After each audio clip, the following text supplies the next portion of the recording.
जंगल से गुजरते हुए एक शिष्य ने अपने गुरु से सवाल किया कि गुरुजी, ऐसा क्यों होता है कि कुछ लोगों के पास कुछ भी नहीं होता लेकिन फिर भी वो सुखी रहते हैं, आनंद में रहते हैं, और कुछ लोगों के पास सब कुछ होते हुए भी उदासी उनके चेहरे से साफ दिखाई देती है। गुरु ने एक मुरझाए हुए फूल की तरफ इशारा करते हुए अपने शिष्य से कहा कि बनते, ये सोचने की और समझने की बात होती है।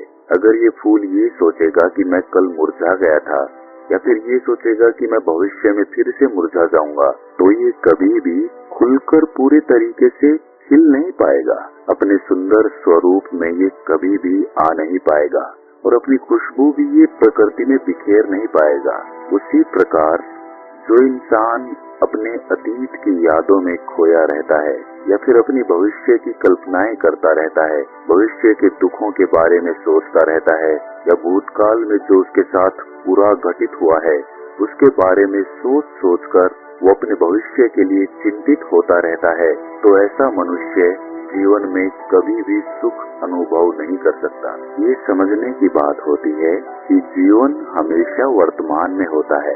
अतीत और भविष्य की कल्पनाएं हमेशा मनुष्य को मृत्यु की तरफ लेकर जाती है। इसीलिए ये जरूरी हो जाता है कि जिस प्रकार हम अपने शरीर की देखभाल करते हैं, उसे बीमारियों से दूर रखने के लिए उसकी अंदर से गंदगी भी साफ करते रहते हैं, उसी प्रकार समय समय पर हमें अपने मन और मस्तिष्क की भी गंदगी साफ करते रहना चाहिए, उसकी धुलाई करते रहना चाहिए। इससे आपकी बुद्धि की क्षमता तो तेज होगी ही होगी, साथ ही साथ आप हमेशा आनंद में रहने का रहस्य जान पाओगे। शिष्य ने सवाल किया कि गुरुदेव, इससे पहले कि हम मन और मस्तिष्क पर चर्चा शुरू करें, उससे पहले मैं ये जानना चाहता हूँ कि जिन लोगों के पास सब कुछ होता है वो दुखी क्यों रहते हैं, और जिन लोगों के पास कुछ भी नहीं होता अक्सर वो आनंद में पाए जाते हैं। ये रहस्य क्या है? इसके पीछे क्या कारण हो सकता है? गुरु ने उत्तर दिया कि बनते, कुछ लोग जीवन में सब कुछ हासिल कर लेते हैं और सब कुछ हासिल कर लेने के बाद उन्हें सब चीजों की व्यर्थता पता चल जाती है।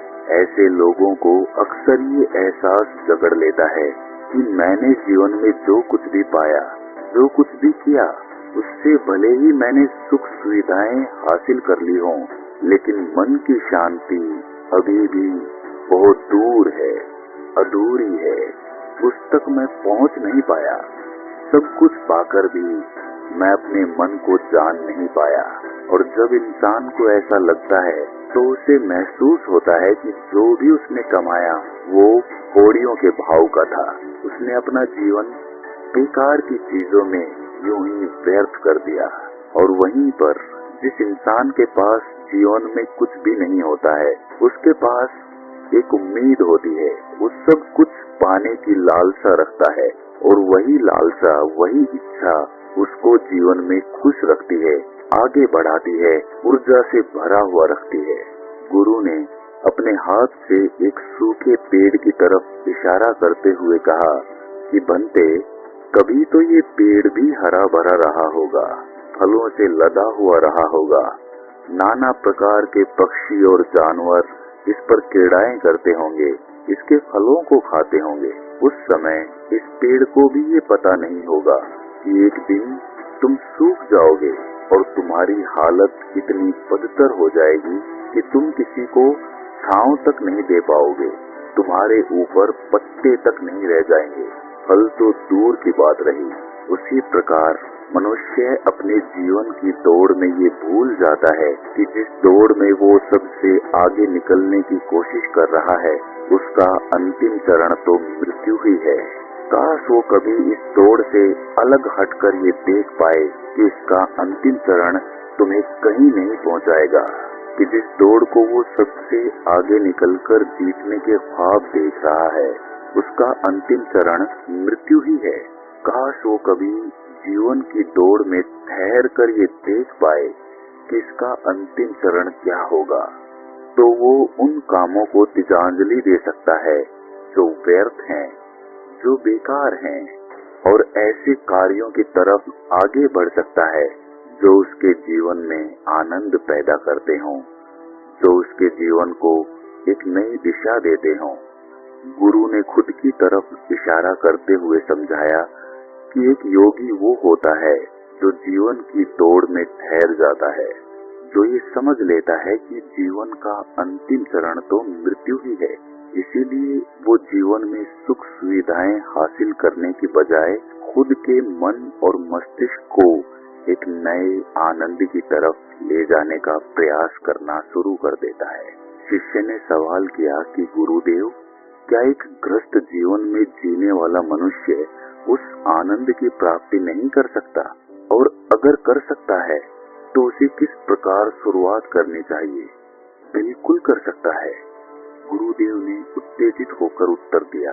अगर सभी मनुष्य उस आनंद की प्राप्ति के लिए योगी बनने का निश्चय कर लें तो इससे तो प्रकृति का चलन ही रुक जाएगा। उसकी जो व्यवस्था है वो बिगड़ने लगेगी। एक सच्चा योगी अपने जीवन में खोज करता है और खोज करने के बाद वो ग्रस्त जीवन में किस प्रकार आनंद को प्राप्त किया जा सकता है वो तरीके सभी को बताता है, ताकि मनुष्य अपने ग्रस्त जीवन का पालन करते हुए उस आनंद की प्राप्ति भी कर सके।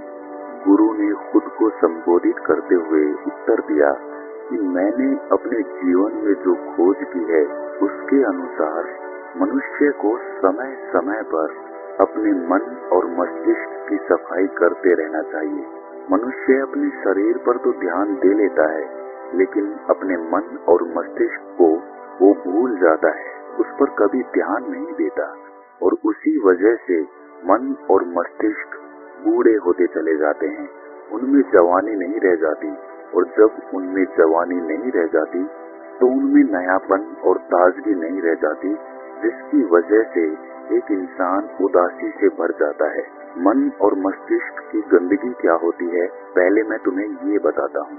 हर मनुष्य के जीवन में कुछ ऐसी घटनाएं घटती हैं जिनका उसके मनोमस्तिष्क पर बहुत गहरा असर पड़ता है। वो जीवन पर्यंत उन घटनाओं को भुला नहीं पाता है और वही घटनाएं उसके मन में पूरी तरह से पक्की बैठ जाती है, जो उसके मन में गांठ पैदा कर देती है। और भविष्य में जब भी वो कोई काम करेगा तो ये घटनाएं उसको प्रभावित करेंगी, उसके विचारों को, उसके निर्णय को पूरी तरह से बदल कर रख देंगी।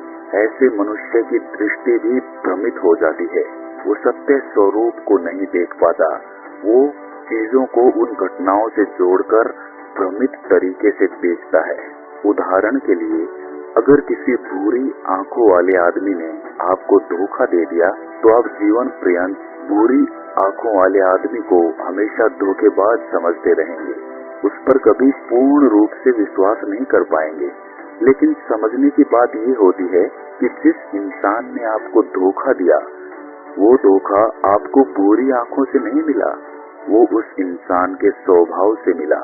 लेकिन उस इंसान के स्वभाव से हमारे दिमाग में उसका एक चित्र बस गया, उसकी एक छवि बन गई और वो छवि दूसरे आदमी से जब हम संपर्क करते हैं तो बीच में एक दीवार की तरह खड़ी हो जाती है और इसी वजह से दो लोगों के बीच प्रगाढ़ संबंध स्थापित नहीं हो पाते। तो मनुष्य के लिए सबसे जरूरी यही होता है कि वो अपने आप को अतीत की घटनाओं से मुक्त रखे, उन घटनाओं से प्रभावित होकर वो दिमाग में किसी तरह की छवि ना बनाए। कुछ लोग इस बात पर ये सवाल खड़ा कर सकते हैं कि फिर जीवन के अनुभव किस काम आएंगे, लेकिन समझने की बात ये होती है कि हम जीवन के अनुभवों से भी भ्रमित तरीके से ज्ञान लेते हैं, सही तरीके से उनसे सीख ले ही नहीं पाते। ठीक उसी प्रकार जिस तरह उस बुरी आंखों वाले की आंखें जिम्मेदार नहीं थी धोखा देने के लिए, उसका स्वभाव जिम्मेदार था। लेकिन मनुष्य अपने अनुभव में उन बुरी आंखों को याद रखेगा, उस स्वभाव को भूल जाएगा। शिष्य अपने गुरु की बातों में इतना खो गया कि उसे चलते चलते जंगल के रास्ते में पड़े हुए कांटे दिखाई नहीं दिए और अचानक उसके पैर में एक कांटा चुभ गया। गुरु ने उसका कांटा बाहर निकालते हुए उससे पूछा कि ये कांटा तुम्हारे पैर में क्यों लगा, इसके पीछे तुम किसे जिम्मेवार मानते हो? गुरु ने कहा कि तुम मुझे भी जिम्मेवार मान सकते हो, क्योंकि मैं तुम्हें बातें सुना रहा था? या तुम खुद को भी जिम्मेवार मान सकते हो कि तुम मेरी बातों में इतना खो गए कि तुम्हारा रास्ते पर ध्यान ही नहीं रहा? या तुम इन पेड़ों को जिम्मेवार मान सकते हो जिन्होंने ये कांटे इस रास्ते पर बिछा दिए? शिष्य ने उत्तर दिया कि गुरुदेव, इसमें मैं खुद को ही जिम्मेवार मानता हूँ, क्योंकि आप तो अपना काम कर रहे थे और इस पेड़ ने भी अपना काम किया, पर मैं अपना काम पूरे होश पूर्वक नहीं कर पाया। अगर मैं चलने पर ध्यान लगाए रहता, अगर मैं आपकी बातों में पूरी तरह से खो नहीं जाता, तो मुझे ये कांटा कभी नहीं लगता। इसमें पूरी तरह से मेरी ही गलती थी। गुरु ने अपने शिष्य की पीठ थपथपाते हुए आगे कहना शुरू किया कि जो घटनाएं हमारे मन को प्रभावित करती हैं, जरूरी हो जाता है कि उन घटनाओं को हम किसी भी तरह अपने मन से बाहर निकाल दें। और उसके लिए सबसे सरल तरीका है कि अपनी भावनाओं को व्यक्त करना सीखो। उसे अपने दिल में, अपने मस्तिष्क में बिठाकर मत रखो। जब तुम किसी दूसरे मनुष्य के सामने अपनी भावनाओं को व्यक्त कर देते हो, तो तुम्हारे मन का बोझ हल्का हो जाता है। कुछ लोगों का स्वभाव ऐसा होता है कि वो अपने मन की बात किसी को नहीं बताते। ऐसे लोग अक्सर अपने अंदर ही अंदर दुखी होते रहते हैं, लेकिन वो अपने मन की बात किसी दूसरे आदमी के सामने नहीं बताते। इसके उलट कुछ लोग ऐसे भी होते हैं जो अपने मन में किसी भी बात को रख नहीं पाते। उनके साथ कुछ भी अच्छा या बुरा होता है, वो अपने मन की बात, अपनी भावनाओं को दूसरों के सामने व्यक्त कर देते हैं। और तुमने खुद महसूस किया होगा कि जो लोग अपने मन की भावनाओं को व्यक्त कर देते हैं, वो जीवन में ज्यादा आनंदित रहते हैं। कभी भी प्राकृतिक रूप से आए हुए वेग को रोकना नहीं चाहिए। जिस वेग को हम रोकने की कोशिश करते हैं, वो वेग हमें अंदर से ही खाने लग जाता है। अगर तुम्हारा मन किसी बुरी घटना पर रोने का हो रहा है, तो चीख चीख कर रो, अपने आप को रोको मत। उस वेग को पूरी तरह से बाहर आने दो। अगर किसी दूसरी घटना पर तुम्हारा मन खुश होने का, आनंदित होने का हो रहा है, तो पूरी तरह से नाचो, गाओ, जिससे कि तुम उस वेग को बाहर निकाल सको। और जब वो वेग अपनी पूरी गति के साथ बाहर आ जाता है, तो पीछे छोड़ आता है एक खालीपन, एक अकेलापन, एक शांति, एक मौन, एक अनुभूति। गुरु ने शिष्य को समझाते हुए बताया कि जिस प्रकार तेज रफ्तार से चलता हुआ पानी अपने वेग से आने वाली सभी बाधाओं को तोड़ देता है, उसी प्रकार हमारे अंदर भावनाओं का उठने वाला वेग अगर बाहर नहीं निकाला गया, अगर हमने बांध बनाने की कोशिश की, तो वो उस बांध को तोड़ देगा। और उस बांध को तोड़ने के बाद उसका कचरा हमारे मन के अंदर ही ठहर जाएगा, जो हमारे मन को दूषित कर देगा, उसको गंदगी से भर देगा। अक्सर मनुष्य अपने मन में किसी घटना को दबाकर इसीलिए रखता है कि वो सोचता है कि अगर सामने वाले को इस घटना के बारे में पता चला, तो वो पता नहीं मेरे बारे में क्या सोचेगा। इसी विचार की वजह से वो अंदर ही अंदर खुद दुखी होता रहता है, लेकिन सामने वाले को वो कुछ भी नहीं बताता। लेकिन एक बार अगर वो हिम्मत कर सकता है, शुरुआत कर सकता है, तो उसका पूरा जीवन परिवर्तित हो सकता है। एक बार अगर उसके दिमाग की आदत बन गई, तो वो जीवन भर अपनी भावनाओं को दूसरों के सामने व्यक्त करने से हिचकिचाएगा नहीं। और अपने दिमाग की ये आदत हम 21 दिनों में पैदा कर सकते हैं। 21 दिनों तक अगर सही तरीके से हम अभ्यास करें, तो हमारा दिमाग पूरी तरह से भावनाओं से मुक्त हो जाएगा। ये 21 दिनों का अभ्यास इस प्रकार है। 21 दिनों तक सबसे पहली बात जो याद रखनी है, ये अपने मन में किसी भी बात को दबाकर नहीं रखना है। अगर हम किसी मनुष्य के बारे में अच्छा सोचते हैं, तो हम उसे व्यक्त करें। अगर बुरा भी सोचते हैं, तो उसे भी व्यक्त करें। परिणाम भूल जाएं कि परिणाम क्या होंगे। सिर्फ अपने दिमाग की धुलाई करने पर विश्वास रखें। इससे आपके अंदर एक अद्भुत साहस पैदा होगा। जब आप किसी मनुष्य के बारे में वो सब बता पाएंगे जो आप उसके बारे में सोचते हैं, तो आप खुद सोचिए कि आपका खुद के ऊपर विश्वास कितना ज्यादा बढ़ जाएगा। आपके मन के सारे डर खत्म हो जाएंगे। हो सकता है कि इसमें आपको चुनौतियों का सामना करना पड़े, लेकिन जहाँ पर चुनौती नहीं होती वो कुछ अभ्यास भी नहीं होता। अभ्यास हमेशा चुनौतियों से भरा होना चाहिए। इससे आप सत्य वचन बोलने का अभ्यास भी कर पाएंगे। अक्सर हम दूसरों को प्रभावित करने के लिए वो सब बोलते हैं जो उन्हें अच्छा लगता है, लेकिन वो नहीं बोलते जो हम उनके बारे में सचमुच में सोचते हैं। और यही हमारी सबसे बड़ी भूल हो जाती है। इससे हमारा पूरा अस्तित्व झूठ बनकर रह जाता है। और अपनी भावनाओं को व्यक्त करते समय ये भी जरूर ध्यान रखें कि आपके अंदर जो भावनाएं उस इंसान के प्रति उठ रही हैं, उनके पीछे का मूलभूत कारण क्या है।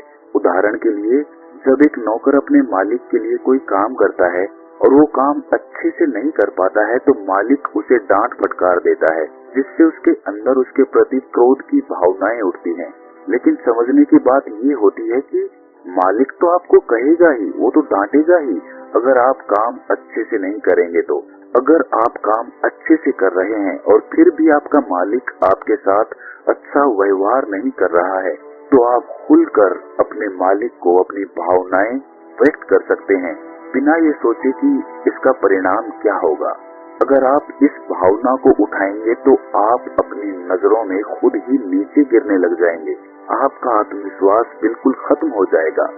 दूसरा अभ्यास जो तुम्हें 21 दिनों तक करना है वो ये है कि जो भी घटनाएं तुम्हारे साथ घटित होती हैं, कम से कम जीवन में एक इंसान ऐसा होना चाहिए जिसके सामने तुम अपने दिल की बात रख सको। चाहे अच्छी बात हो, चाहे बुरी बात हो, वो सब बातें तुम बिना कुछ सोचे विचारे, बिना इस डर से कि वो इंसान तुम्हारे बारे में क्या सोचेगा, तुम उस इंसान को अपनी सारी बातें बता सको। और वो इंसान तुम्हारी सारी बातें सुनने के बाद तुम्हारे लिए कोई छवि पैदा ना करे। ऐसे इंसान अपने जीवन में खोजो और उनके सामने अपनी सारी भावनाएं व्यक्त करने की कोशिश करो।